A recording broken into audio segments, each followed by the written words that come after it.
Yun, speaking of insurance po pala, marami kasing nagtataka sa last video natin bakit daw hindi na inasikaso ng insurance. 1, 2, 3, 4, 5.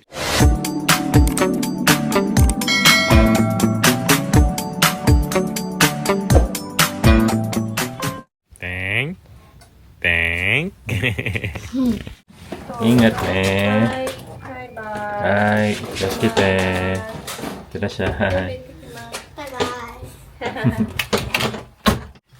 Ayo kuya. Saan ang meeting mo? Ingat ha. Opo. Bye-bye. Dahil Tuesday po ngayon, tapon na natin tong ating mga basura. So Tuesday po kasi ay tapunan ng mga karton, tapos mga papel or mga libro na mga hindi na ginagamit.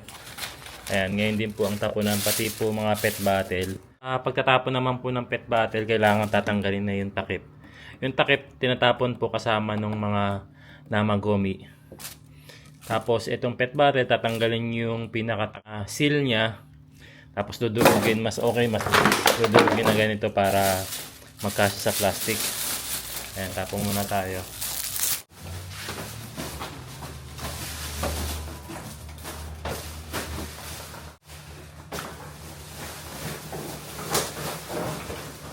Ayan, ang ganda ng araw po ngayon, oh. Kahit medyo umulan kagabi.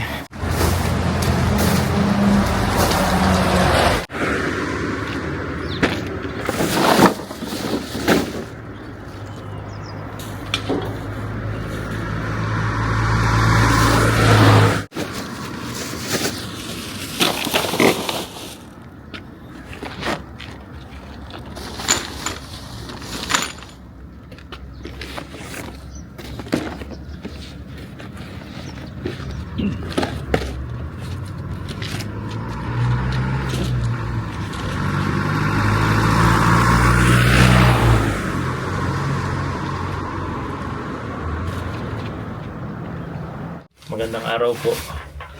So, yun, pumasok na po si Mama Aya, saka ang mga bata, si Yuna, saka si Kuya EJ. Ako naman po, di bali mamaya pa po yung aking pasok sa pabrika. Mamayang gabi po. Mamayang gabi kasi simula ngayong buwan kasi busy na uli yung pabrika. Yun, buti na lang talaga. Nag-busy na kasi kung naalala nyo, last month, sobrang hima. Ang pasok lang namin Monday, Wednesday, and Friday. So, mamaya, papakita ko rin pala sa inyo. Sumahod na tayo ngayon. Papakita ko sa inyo kung magkano yung sinahod natin ngayon na trinabaho ko last month. So yun nga, balik tayo doon. Sabi ko sa inyo, nag-busy na ngayon yung pabrikang pinapasukan ko. Kaya ang nangyari, dalawang time schedule na meron kami. Merong pang umaga, meron na rin pang gabi. Tapos lahat kami shuffle na. Mangyayari, 1 week kaming panggabi, 1 week kaming pang umaga. Salitan na yun. Ngayong week na to, panggabi ako, Yakin kung tawagin. Tapos, pag pang umaga naman, Hirokin kung tawagin. Ang oras po ng pasok ko ay 5 p.m. hanggang 2 a.m. Tapos, magkakaroon din kami ng overtime na, ng 1 oras na lang naman hanggang 1 oras kalahati. Pwede na yun, pandagdag na rin yun. Lalong-lalo na ngayon na sobrang dami naming gastusin ngayon sa bahay. Dami tayong binabayaran. So yung buti na lang talaga nag-busy na uli. Ang maganda lang sa schedule namin ngayon, siyempre kapag yaking ako, may oras ako sa umaga na mag-asikaso dito sa bahay, ng mga kailangan. Tapos kaya lang kapag day shift naman pala ako, ang oras naman ng trabaho ko is sobrang aga. 6:30 ng umaga hanggang 3:30 ng hapon. Pero dahil magkakaroon kami ng overtime na 1 to 1.5 hours, baka 5 na rin ako makalabas ng pabrika. Yun lang medyo mahirap kapag hirokin na kasi kailangan mong gumising ng madaling araw. Siguro mga 4:30, 5, ganyan. Kasi babiyahe pa ako. Mamaya lalabas naman ako. Magbabayad ako na road tax. Every month of May kasi dumarating yung road tax dito. So dumating na yung road tax ng sasakyan ni Mama Aya. Dumating na rin yung road tax ng motor na sinasakyan ko. Yung road tax naman ng sasakyan ko dati, nagtataka kami bakit hindi siya dumating ngayon. Sa pagkakaalam po kasi namin, kailangan pa rin namin magbayad ng road tax ngayong year. Kasi nga nagamit nga last year yung sasakyan na nabangga, na naaksidente. Pero ayun, walang dumating na road tax sa bill eh. So wala tayong dapat bayaran. Ayun, tatanong na lang namin sa susunod sa insurance. Yun, speaking of insurance po pala, marami kasing nagtataka sa last video natin bakit daw hindi na inasikaso ng insurance o hindi na nagbayad yung insurance sa akin.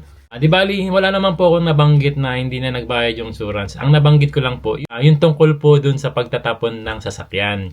Yun po yung nakwento ko. Di bali yung sa insurance po, ibang usapan pa po yun na hindi pa rin po tapos hanggang ngayon. Sabi naman nila, aabot daw talaga ng 2 to 3 months yung pag-aasikaso about do sa insurance. Wala pa naman siyang 2 months. Pero ang tagal na rin ano. Pero yun, inaantay pa rin namin yung resulta sa insurance. And babalitaan ko rin naman kayo about doon. Pero yung last time na nakwento ko sa inyo, about po yun, sa pagtatapong pa lang po ng sasakyan ko, na magbibigay nga ng 10 lapad or 100,000 yen. Ayun. So yun, lalabas muna ako kasi magabayad na ako ng road tax. Baka makalimutan ko pa to eh. Tapos kukunin ko na rin yung sweldo ko sa pabrika para sa last month na pinasok ko. Ayan.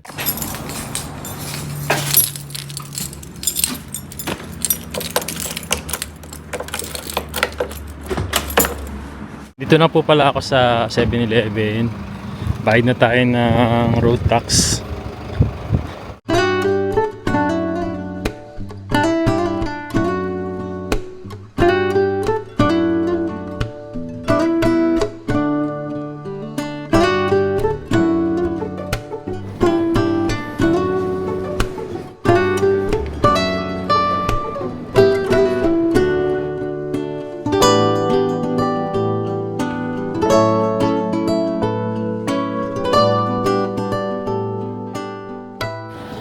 Yan.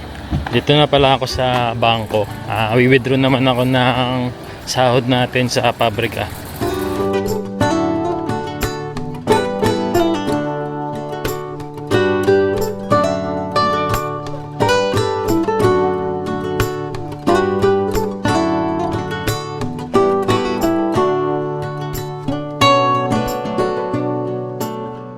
Ayan. So yun nga pala.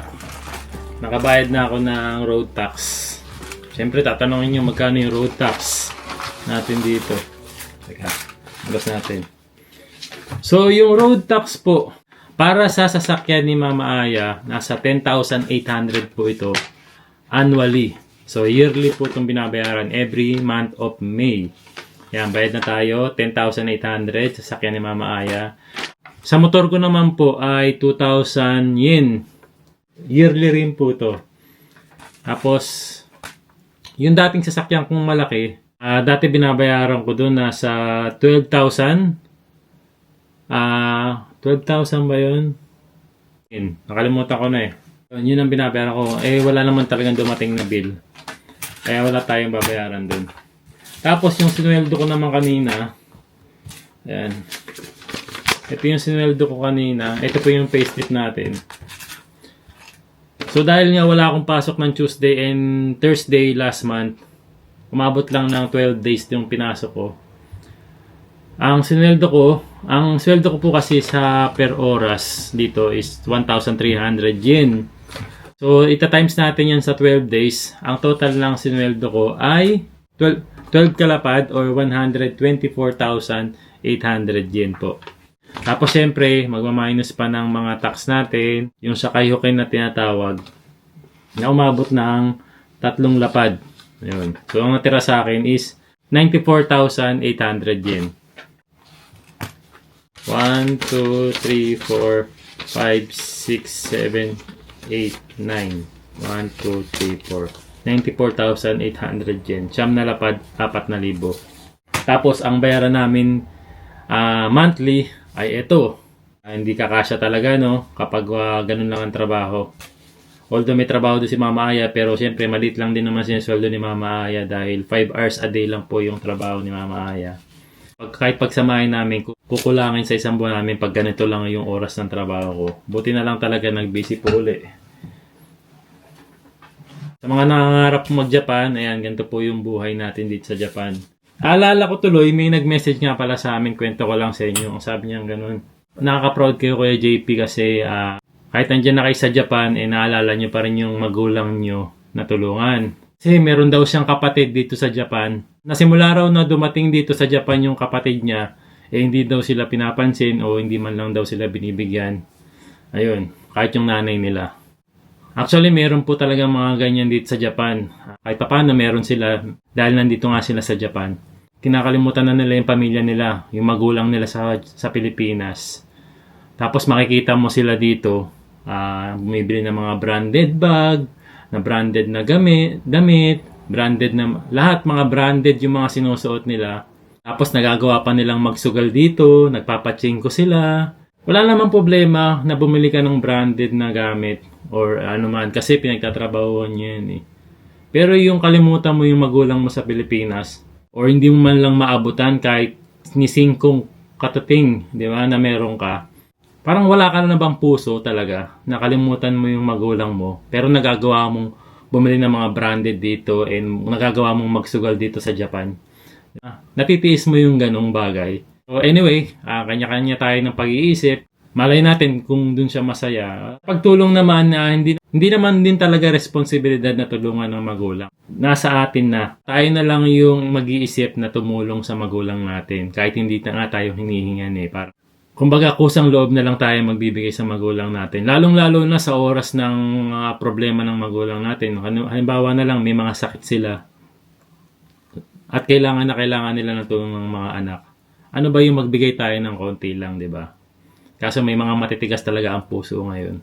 May nagtanong din nga pala kamakailan, sabi ni Solek077. Sabi niya ganun. Bibili ka po ba ng bagong sasakyan, Kuya JP? Yun. Ang sagot natin dyan, syempre, yes o bibili uli ako ng bagong sasakyan. Kasi unang-una, kailangan talaga namin ng sasakyan. Kailangan ko ng sasakyan kasi pumapasok ako sa trabaho. Mas komportable talaga kung may sarili kang sasakyan kaysa sa motor. Kasi yung motor, what if na lang kung umulan or nag-snow na, winter season, mahirapan ako makapasok talaga. Delikado, tapos ano pang mangyari sa atin, madisgrasya tayo. Ayun, kaya mas komportable talaga kami sarili kang sasakyan. Tapos, pangalawa, yung sasakyan na yun, syempre, lalong-lalo na ang binibili ko talaga or kinukuha ko talaga ng sasakyan is malaking sasakyan. Gusto ko kasi kapag may free time kami or family day, gusto kong naipapasyal ko talaga yung mag-iina ko. Kung saan sa kami nagpupunta ng malayo. Pansin nyo ngayon, hindi kami nakakaalis, hindi kami nakakapunta kung saan-saan kasi wala kaming sasakyan na pwedeng pang malayuan, kumbaga. Kay Mama Aya kasi, tinatawag siyang K-car or maliit na sasakyan lang na ang hirap naman paabutin sa malayong lugar kasi nga hindi naman ganun kalakas yung sasakyan na K-car dito sa Japan. Kumbaga, pang malapitan lang talaga siya. Pero yun, ang sagot ko, kung bibili ako ng sasakyan, bibili po ako ng sasakyan, pero hindi pa po muna ngayon. Kasi unang-una, wala naman tayong pambili. At inaantay ko pa po yung sa insurance natin. Babalitaan ko kayo kung masakaling kung maibibigay na yung para sa atin sa insurance. Tapos yung ibibigay na yun, pati yung makukuha ko dun sa pagpapatapong ko sa sasakyan ko. Pagsasamahin ko yun po yung pambibili ko ng sasakyan. Hanggang dun lang yung budget natin. Ayan, bigla po pala ako sinipag na buksan yung i-assemble nating study table ni Yunachang. Ayan, subukan kong gawin ngayon. Kompleto na rin siya, meron na rin siya mga kasamang screw. Meron na rin ito. Tapos meron din tayong screwdriver na kasama. Libre na po yan kasama nito. Kaya wala na tayong iisipin. Ang iisipin na lang natin kung paano natin mabubuo lahat yan. Di ko na malayan, nasugatan na pala ako.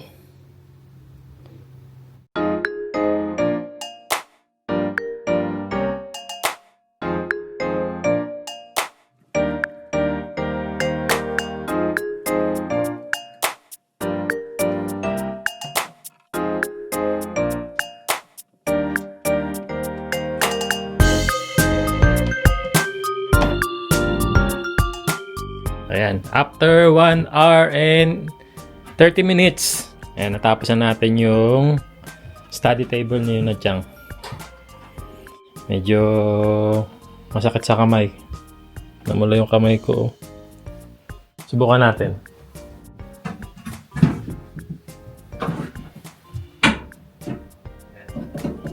Parang medyo mataas kay Yuna Chang to. Pero ano naman siya, adjustable naman siya.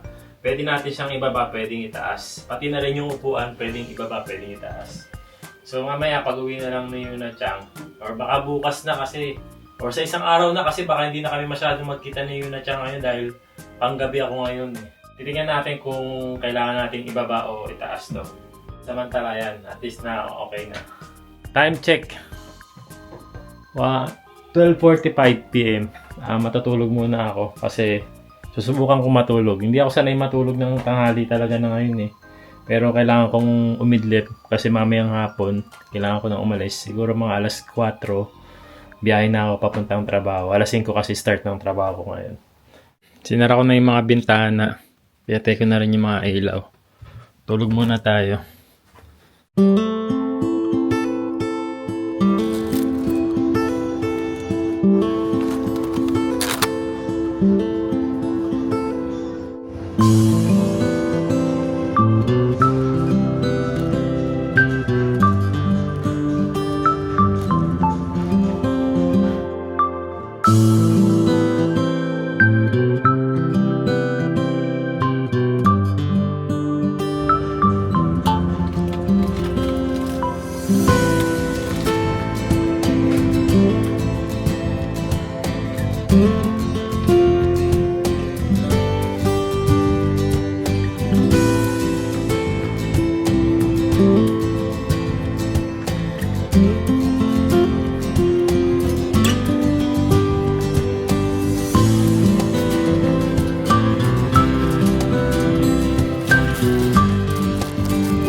And dumiretso na pala akong namili sa grocery kanina.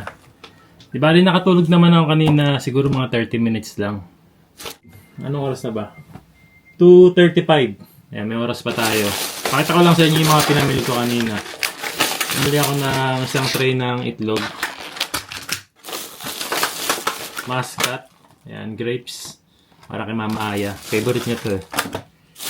Tapos, baong kumamaya sa trabaho, roast katsu. Tapos, ulam nila mamayang gabi, bumili na ako para hindi na magluto. At busy rin si Mama Aya. Ayan, bumili na ako ng mga barbecue. Luto na siya, init na lang. Tapos, fried puset. Saka, sukune. Favorite ni Yuna Chang sa barbecue. Sukune. Chikune. Ayan. At bumili na rin ako ng mga pagkain sa bahay para sa susunod na araw. Ayan, burger ni Yuna Chang. Tapos, giniling. Naka-sale siya. Tapos, pangkarage. 328. 416 grams. Ito naman, naka-sale siya from 415. Naging 332 na lang. Steak siya, may garlic na. Lulutuin na lang. Ito naka-sale din siya. Ang aga pa no, pero mga naka-sale na yung mga paninda nila. 518 na lang from 600.